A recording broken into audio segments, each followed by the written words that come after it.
Good afternoon. It's Friday, the 6th of February 2015, just after 1 o'clock. Welcome to UK Column News. I'm your host this afternoon, Brian Gerrish, and with me in the studio, Mike Robinson. Afternoon.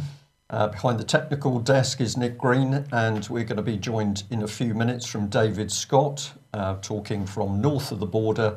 And we're going to be covering the Robert Green child abuse trial, and also discussing other things that are arising in Scotland at the moment. Brief comment on the weather. Glorious day in Plymouth, that's all we're worried about. Blue sky, sunshine, about 2 degrees, so pretty cold. And we think there's some good weather in the rest of UK. I'm sure David will update us with what's going on north of the border. Well, tremendous events unfolding in UK, and it's been suggested to us that Scotland is really a proving ground for some of the things going on. So we'll come straight across to the Robert Green affair, and we'll just put on screen to start off with the judge. Here he is, Sheriff William Taylor. This is the man that's been handling the trial for child abuse campaigner Robert Green. We've got some details here of his CV, giving us his year of call of 1971, year of silk 86, etc. So it's always interesting to see what the background of the people metering out justice, what their background is, and you can go online and find this information quite quickly. We're going to hear some interesting things about the trial. And let's hand you over straight away to David Scott. Are you there, David? Good afternoon, Mike. Good afternoon, Brian. How are you today?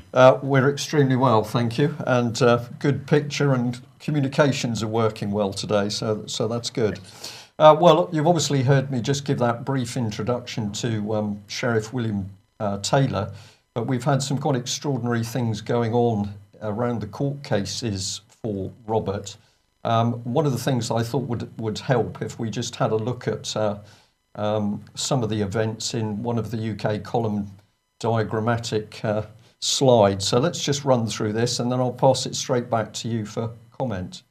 Well, here we are, or we should be. This is some key facts about the trial which took place on the 21st of January. Robert Green's trial was allocated the smallest courtroom, number 3 in Aberdeen Court, with just about 20 public spaces.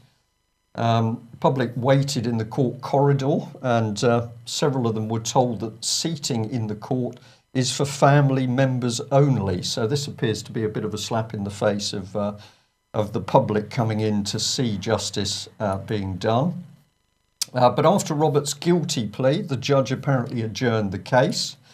When the public tried to re-enter the courtroom, 10 or around about 10 of them were apparently lined up against one of the walls and told in no uncertain terms if they moved, the police were going to be called and there was going to be trouble.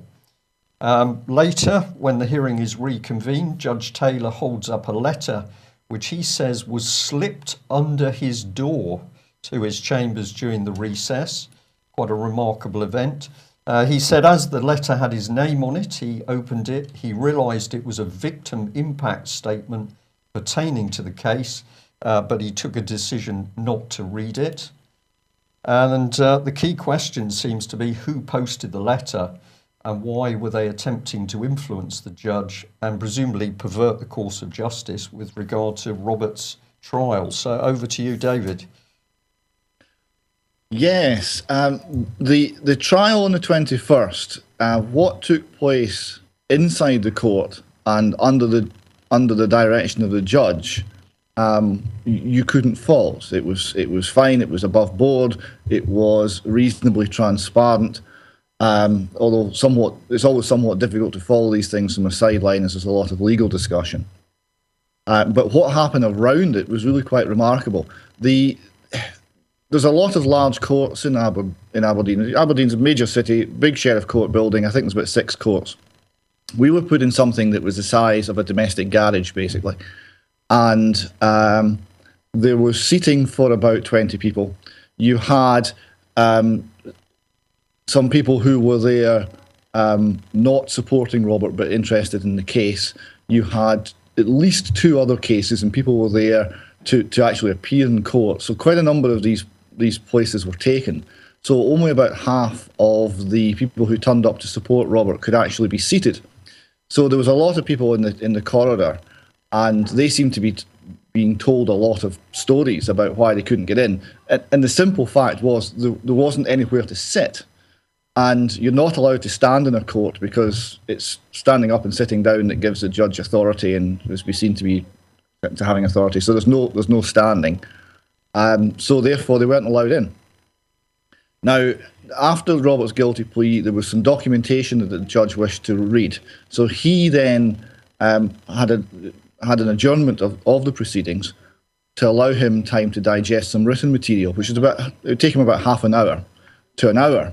So Robert's supporters went outside to get a cup of coffee and were standing outside the court building. And when we came back in, I got through and 1 or 2 others got through. So I was in the court for the next half. But almost everybody that was there to support Robert was actually held by security. And it seems that the security got really quite verbally aggressive. They were threatened with the police being called. They were held essentially lined up against a wall and told not to move. And then after a bit of that, they were told to leave the building. If they wouldn't leave the building, police would be called and they'd be forcibly removed. Now, these are law-abiding people who are there to see justice done. Some of them had come all the way from London, up in a sleeper to Aberdeen to see justice done, and then they weren't even allowed in the building ultimately. So the conduct of the court organisation, and I think this is under the Procurator Fiscal Service of Aberdeen that organises this, is extremely disappointing. Well, David, we can certainly say that some of the things that happened in the court have been happening in the court building, have been happening in court buildings in UK. UK column staff have personally experienced this type of intimidating behaviour within the courts. At the recent trial of abuse victim Melanie Shaw in Nottingham, it ended up at one point that when people left the court, they found it difficult to get through the door because of these very big, heavily armed police, many of them tattooed and unshaven, had been called in by the judge because presumably the judge was expecting trouble for some reason, but he was expecting trouble because, of course, he found Melanie guilty. So the intimidation is spreading now to UK courts. We've also got courts that are closed to the public during the normal working day. What I mean by that is you can't just walk in. You're being told that you need an appointment or you actually need business with the court in order to be allowed in. So this is very, very dangerous stuff creeping in. But as you've said on a couple of occasions, this seems to be coming in with rapid speed north of the border. If I can just take our audience today through some of the other points that you've raised. I've done it as a diagram just to keep it easy, and we'll then pass it back to you for some comment. But let's have a look at just one issue in relation to Robert Green's case. And this is the fact that he had recorded a discussion with Kathleen Harper from the Procurator Fiscal Service, where she confirmed in that conversation that former Lord Advocate Eilish Angelini had personally acted as Crown Counsel and made the decision to drop the case. And then the fiscal, Stephen McGowan, denies this in a letter to Holly's mother, Anne Gregg. Robert writes to Miss Harper from HM Prison Perth, confirming he intends to call her as a witness. You write to your MP on the matter, and that letter is forwarded to Lord Advocate Frank Mulholland, who replied but didn't deny the conversation had taken place with Miss Harper. But on the day that COPFS learned that Robert has pleaded guilty and that Miss Harper will not be called to give evidence under oath, COPFS write to Robert and deny the conversation took place. And we're going to put in the middle of this really the junta. I mean, here they are at the stage all this was going on. 3 men controlled the police and the justice system in Scotland. Alex Salmon, Mr. Mulholland, and the head of Police Scotland, Sir Stephen House. So what's your take on this very strange sequence of events, David? Sorry. Yes, it is very odd. The statement by Kathleen Harper was very significant because Elise Angelini cannot be the person, should not be the person who made the decision over whether to proceed with the Holly Gregg case, because Elise Angelini had a 10-year relationship with the sheriff who was accused by Holly, and that's been confirmed in witness testimony by that sheriff at Robert's trial. Elise Angelini was the fiscal when the allegations against the sheriff were reported to Aberdeen police. She was the fiscal in place in charge of all Crown prosecutions in the Aberdeen area, so she had ultimate responsibility for that prosecution. And subsequently, she's taken legal action against Robert, and she was certainly at that point she made this decision. She had been accused by Robert of not being truthful about the matter, and there was reason for her to feel some personal animosity. So on every ground, but principally on the ground that no man or woman can be judged in his or her own cause, Elise Angelini should not have made that decision. Now, the Stephen McGowan, the fiscal, has denied that she had anything to do with this. He's now no longer in Aberdeen. He's now running investigations of serious and organised crime in Scotland. So he's an extremely senior man. But Kathleen Harper stated that Elise Angelini made this decision, and so did Kenny McCaskill in a letter to Robert's MP, and so did Ronnie Fraser of the Justice Secretariat in Scotland. So there's a lot of confusion about exactly who made this decision. We've asked many times for a name. If it's not Elise Angelini, who was it? This has not been supplied.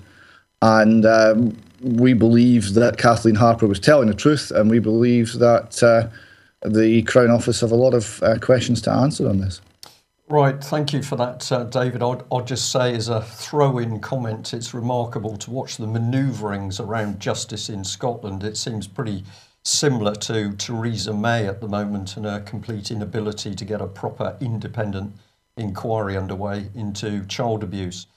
Just one quick comment on this one, which you sent through to us, and I think this is very important, but with an eye on the clock, just give us a little comment. This is basically Scotland saying that every child has to have a state guardian in place, and apparently a judge in the Court of Session has ruled against a judicial review challenging the bringing in of a state guardian. And this lady was pointed out to us, Eileen Campbell. She's the minister responsible. She's jumping over the moon because this is good news for children. Interesting that we've got all the usual people. Bernardo Scotland are in there. What's your view on state guardianship? Yes, I was at a No to Name Person campaign meeting last night in the Scottish town of Greenock. And amongst the audience, there was in fact the Conservative candidate for Inverclyde in the forthcoming general election, Mr. George Jabbour. Now, this gentleman is resident in Scotland and is naturalised and has been in Scotland for 10 years. But before that, he was Syrian. He is Syrian, and he was resident in Syria. And he had to flee Syria because of the totalitarian regime. So he stood up and addressed the crowd, and he assured us all that President Assad would never have dreamt of introducing the named person regulations in Syria, because there would have been an immediate civil war when that came in. So he's shocked at the level of totalitarian rule we're seeing coming into Scotland, and he's Syrian. One of the other things, Aileen Campbell. Aileen Campbell is the minister most directly responsible for the named person provision and the state guardianship that's been brought in. And April 2016 is when it's officially meant to start, but it's been rolled out across Scotland without any legal underpinning at the moment. Aileen Campbell's nickname in Scotland is Aileen Also Campbell, because she infamously said to reassure parents that parents also have a role in bringing up their children, which is nice to. Yeah, well, at least she's being honest. Meanwhile, thank you for that. Let's jump south of the border with this extraordinary news in the Express, and that is that Nick Clegg, of course, who's unelected Deputy Prime Minister, is apparently going to be, well, he's going to be the housekeeping Prime Minister when they sort out the new coalition. So here we've got a look into the future. Nick Clegg could serve as caretaker Prime Minister after the general election until a new coalition is formed. And so Nick Harvey says here, any negotiations after this May's vote could take up to a month. So clearly behind the scenes, they are discussing the coalition and how to get it into place. And basically, let's remind ourselves of this. Here we are, Julia Middleton, the Chief Executive of Common Purpose, speaking in 2007. I know that in Downing Street, they are always wondering whether people have sufficient guile to be brought into a coalition the government is building. So thank you, Julia, because there she is telling us that back in 2007, this is the plan. And now we have Nick Clegg, unelected, who is going to be put in post of Prime Minister with a single party state coalition. Who trained Nick Clegg? Leon Britton, I think. Yeah. So I suppose if it could take a month, it could also take a year. Of course. Well, let's keep Nick Clegg in. He's totally unelected. He doesn't want to get involved anywhere to do with child abuse investigations. But who trained him? Europhile Britain. Yes. Yeah, I'll pause there. Yeah. Over to you, state spying. Okay, well, this is a story in RT today. Basically, the GCHQ is threatening to stop working with German intelligence because what's going on is that in Germany, they're working towards a parliamentary inquiry into the spying on Europeans by GCHQ and the NSA. And GCHQ basically saying that they're concerned that intelligence that they're supplying the Germans could be made public if there's a parliamentary inquiry. And so they're basically saying they're going to refuse to cooperate anymore. You got any thoughts on that? I think we're starting to see fragmentation Yeah. here, Mike. So we've got a cabal. It's a criminal cabal. When it's all going smoothly, they work together. When it's beginning to get rough, they're going to turn on each other. So I think the more antagonism between the elements of our spying and security service, the better it is for ordinary people. Right, well, it's interesting you say this is a criminal enterprise because this is the Investigatory Powers Tribunal. This is the tribunal that's set up to regulate the RIPA, the Regulation of Investigatory Powers Act. I thought it was quite interesting that the website for this organisation is a .com and not a .gov. So it's clearly not a government agency. It must be a private corporation, perhaps. Which is what .coms normally are.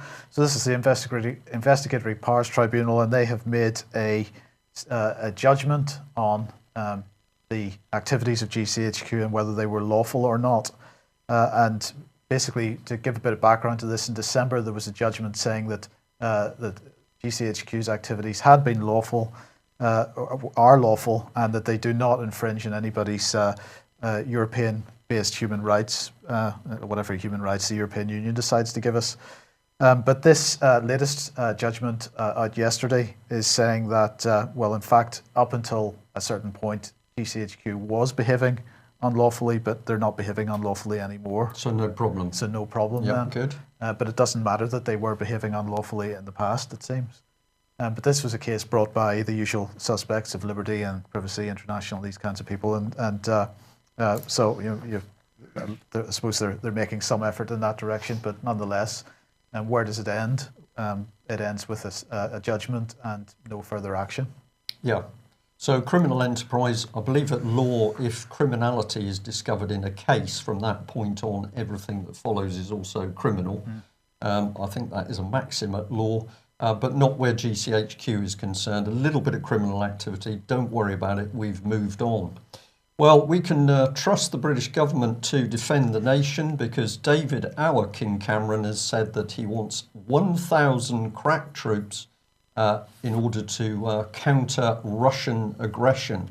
So fascinating that after the smashing apart of Iraq, the invasion of Afghanistan, the destruction of Libya, and of course the attacks on On Syria, we've now got David Cameron suggesting that 1,000 troops are going to do anything to stop Russian aggression.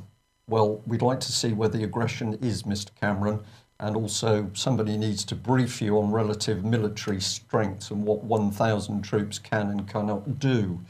But we'll save that for another programme, I think, Mike.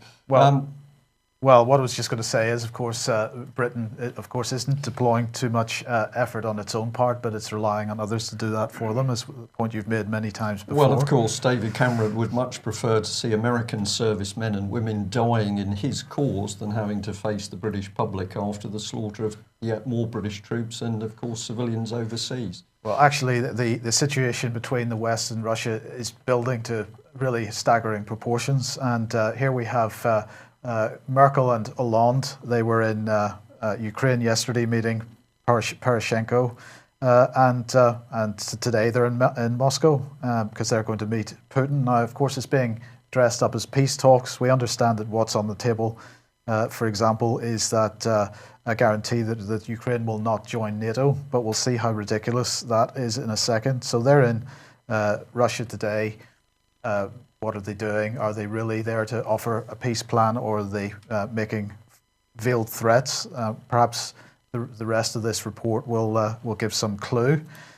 Because obviously also announced yesterday was that NATO intends to expand further, and they are now building. So that this NATO defence ministers who met in Brussels yesterday, and they've agreed to set up new command centres surrounding Russia in Poland, Bulgaria, Romania, and the 3 Baltic states. They're going to establish 2 new regional headquarters in Poland and Romania. They're going to expand the size of its rapid reaction force from the current 13,000 troops to 30,000 troops. And again, as you say, compared to what Russia has to deploy, that's not much, but it's got to be seen as a threat, has it not? Of course. Yeah. Right. And this NATO Secretary General Stoltenberg said that the measures amounted to the biggest reinforcement of our collective defence since the end of the Cold War, and that was according to Reuters. And not only current Secretary Generals, because past Secretary Generals here, we've got Anders Fogh Rasmussen absolutely ramping up the rhetoric yesterday. There's a high probability that Putin will intervene in the Baltics to test NATO's Article 5. He's saying there's a high probability of that.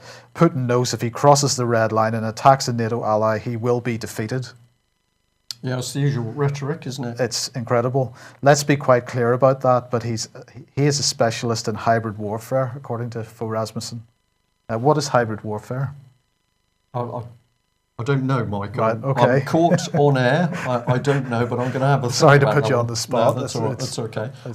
I think it's interesting that Mr. Rasmussen is declaring what he's doing, which is obfuscation, with a middle name like Fogg. It's appropriate, I think. Yes, and of course John Kerry was also in Kiev this week, and he was there because Poroshenko again was demanding US and NATO supplying arms. Kerry didn't guarantee to do that, but he did declare that it was impossible to ignore, quotes, tanks crossing across the border from Russia. And the other thing that has happened in the United States at the moment is that the likely candidate for the new defense secretary in the States is Ashton Carter, and he had his confirmation hearing this week before a Senate panel, and he absolutely was suggesting that it would be his policy to support Ukraine by sending weapons. So it's further ramping up of the thing. And then today, this gentleman, Russian Foreign Minister spokesman Alexander Lukashev, I can't pronounce that, I do apologize.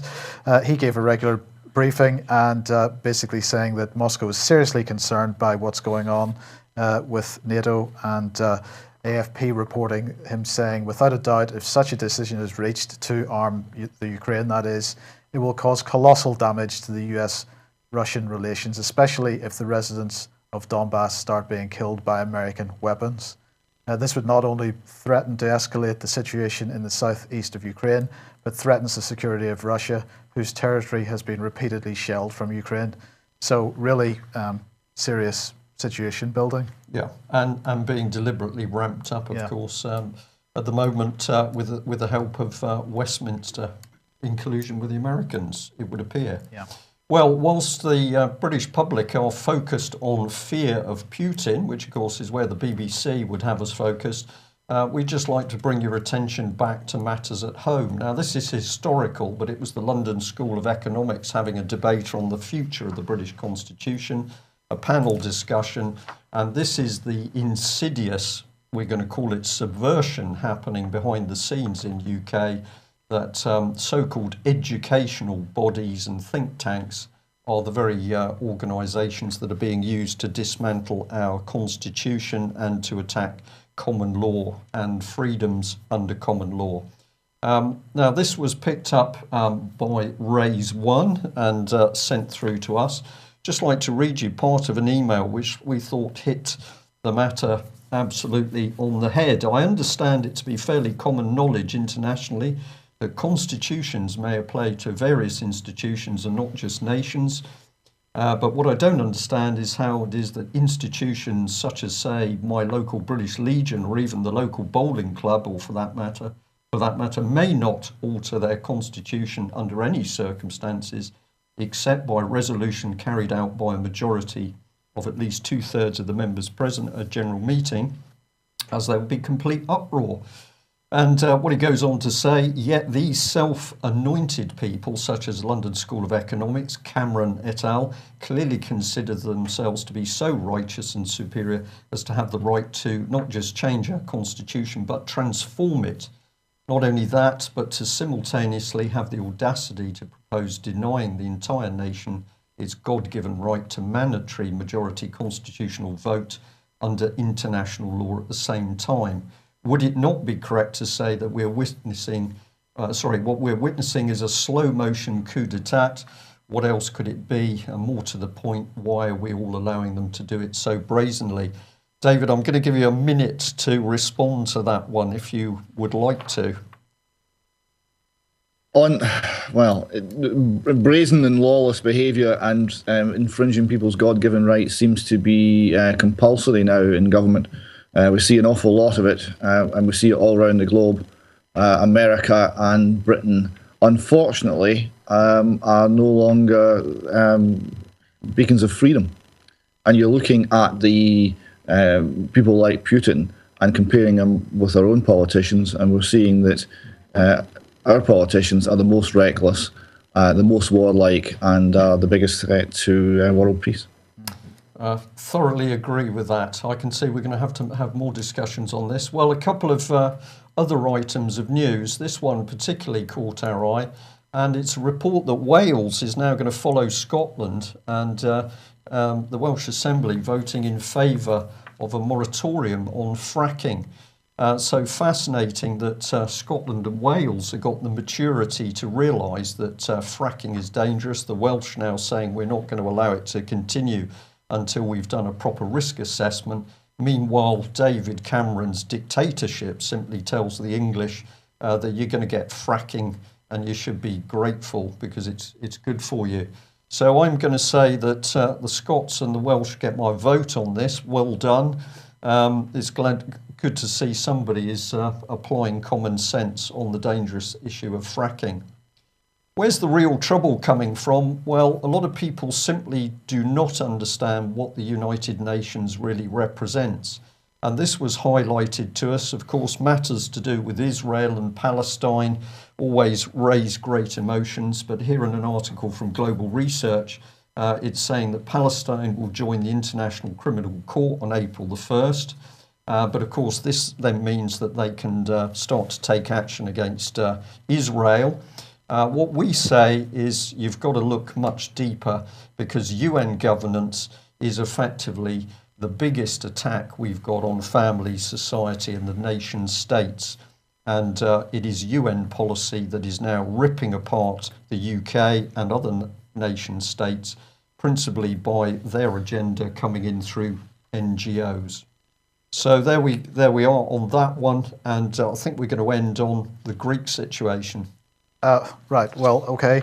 The Greek people absolutely coming out against this demand from the European Union that the Greeks comply with their debt renegotiation and austerity program. Greeks absolutely out on the streets, refusing, at least demanding from their government that they will not get involved with that. We're seeing people out in the streets in Spain and other countries in Southern Europe as well. This is very like the fragmentation that's happening within the intelligence services, Brian, because we're seeing governments losing control of populations. And the question in my mind is whether this is something which is being incited or whether it's something which is natural. I think the jury's still out on that one. Well, my view on it is that the criminal elite will always want people out on the streets if they can have the violence with those demonstrations. If we have millions of people on the streets acting peacefully, in my opinion, that gives real power to the people. Peaceful demonstrations showing the strength. So I think that's an comes down to interesting the comment violence. because what's happened in Greece this time since they've got a new government is that the police have not been out throwing tear gas and other things. So the protest has been peaceful and very, very little police presence. So that's a positive development in Greece, I think. Indeed. Yeah. Well, we're going to end it there. David, we're going to say thank you very much for joining us. And for viewers, David Scott is going to appear regularly on a Friday in order to talk about all sorts of matters north of the border. We believe it's vital we keep all three nations working together, and we're looking forward to updates of what's happening north of the border. Do not forget the conference at the end of this month, so the 27th through to the 1st of March, looking at constitutional issues and, of course, taking apart the government's plan to introduce a single-party state under a super coalition. Details of that on the UK Column website and the British Constitutional Group website. And don't get depressed. The biggest thing for conquering fear is to get out there and take action. Make sure it's the right action. Make sure you're informed. So there we are. David, our King Cameron, running Britain into the ground. And what can we look forward to unless we take action? An unelected Prime Minister, Nick Clegg, trained by Leon Britton in all matters to do with the European Union. Brilliant. Thanks for joining us. Bye-bye. Bye-bye.